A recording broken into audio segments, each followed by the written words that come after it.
I mean, the problem is everyone thinks, hey, man, I want to get into the UFC. Fuck the UFC. You're shit. Being a UFC fan can be an expensive task. Fans therefore want value for money and aren't afraid to voice if a show fails to deliver. These are some of the worst events held by the UFC, whether for bad matches, poor star power, or questionable production values. Welcome to INC, and these are 5 of the worst UFC pay-per-views. Number 5, UFC 161. The UFC has had a love-hate relationship with Canada, and the poor quality of UFC 161 only raised tensions further. Plans for the show were doomed from the start. Renan Barão saw his title match with Eddie Wineland postponed, while visa issues forced Chael Sonnen out of a long-awaited clash with Rogério Nogueira. The injury bug also affected the undercard, leaving names like Rosie Sexton and Igor Pokrajac to prop a main card short on glamour. The show failed to match even the lowest of expectations, with bad decisions, boring fights, and obvious mismatches creating a show which seemed to last forever. A welterweight slog between Tyron Woodley and Jake Shields proving a noted low point. Dan Henderson's main event with Rashad Evans only added fuel to the fire.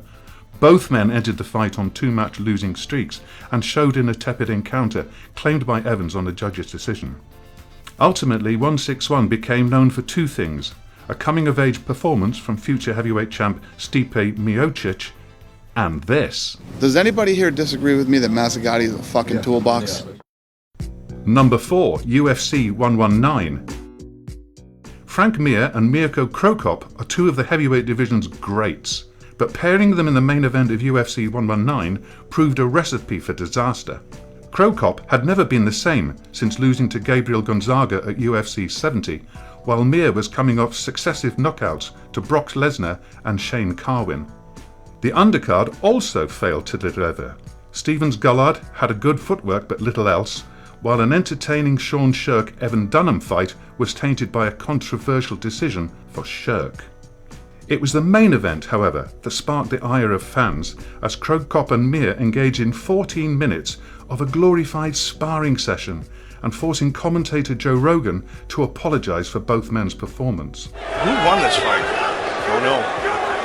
Not the fans. Nope. Sorry, folks. A late knockout from Mir did nothing to ease resentment from the crowd, while Cro Cop would never again headline a UFC pay-per-view. Number 3, UFC 208. If 2016 was the UFC's coming out party, then UFC 208 was its hangover. A stacked end to the previous year left the company short of main event options, leading to a hastily created featherweight title between Germaine de Randamie and an out-of-form Holly Holm. Add a supporting cast of uninspired matchups, and there was little for fans to get excited about for the UFC's first show in Brooklyn.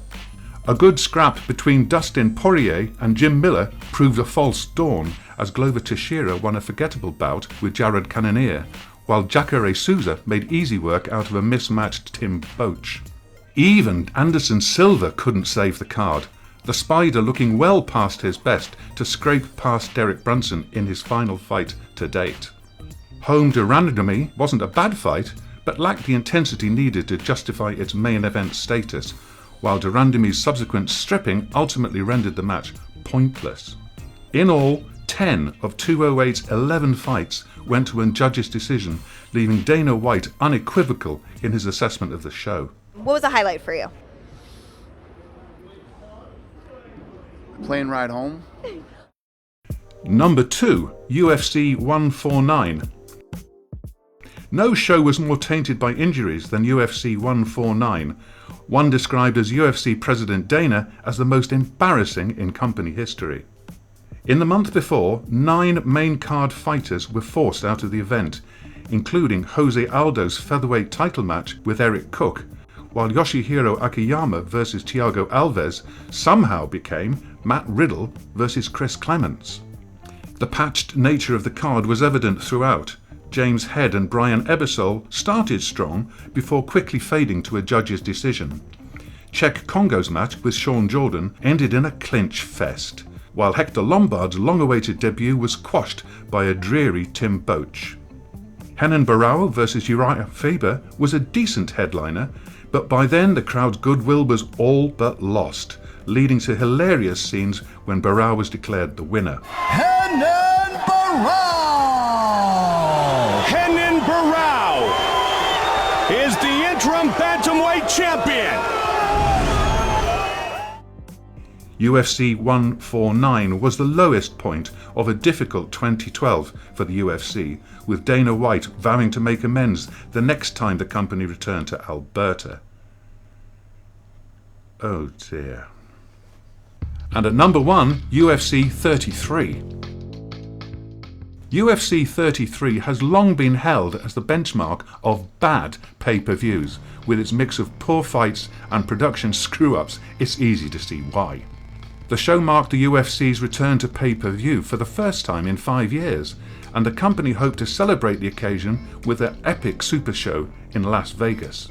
With 3 title fights, a new middleweight championship and a star-studded undercard, the company hoped 33 would be the show to legitimize the sport in mainstream America. What followed was a show that set the UFC back years. Every fight going to a decision, and the event running so long, cable providers ended the broadcast halfway through the main event. The fights themselves also stunk. Tito Ortiz made slow work of Vladimir Matsushenko, while Jens Pulver versus Dennis Hallman sparked rule changes on fighter activity on the ground. 33's big money failure helped push the UFC to near bankruptcy, and added with poor matches on high expectations earns our vote as the worst UFC pay-per-view of all time. I honestly don't ever remember a time in my life where I was more depressed than I was that night. And now, time for a few dishonourable mentions. Demetrius Johnson had his share of poor pay-per-views, with 174 and 186 proving particularly lowlights. Rule changes helped turn UFC 9 into a glorified slap fight. UFC 151 was pretty bad, mainly because it didn't happen at all. This is the INC, and thank you for watching.